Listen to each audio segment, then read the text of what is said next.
ছেলে হওয়া এত সহজ না, অনেক কিছু ঘুরে আমাদের মাথায়। সব তো তোমার বইলা বোঝানো যাবে না, তারপরও কিছু বলি শোনো।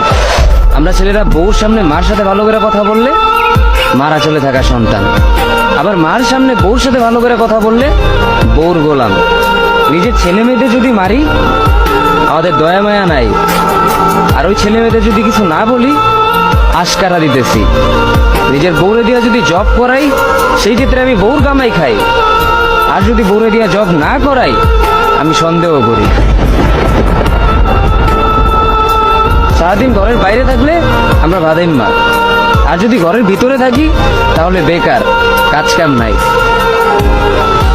আর এই তোমাদের মেয়েদের গায়ে যদি আমরা ভুলেও টাচ করি না আমরা নির্যাতক, আর যদি তোমরা মেয়েরা আমাদের গায়ে হাত তুলো আমরা কাপুরুষ। আর একটা ছেলে কি বা করে পুরো লাইফে নিজের জন্য?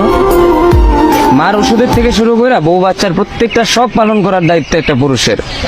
কিন্তু কি লাভ এত কিছু কইরা? দিন শেষে একটা ভুল করলেই সবাই ভুলা যায় যে কে কি করছে তার জন্য।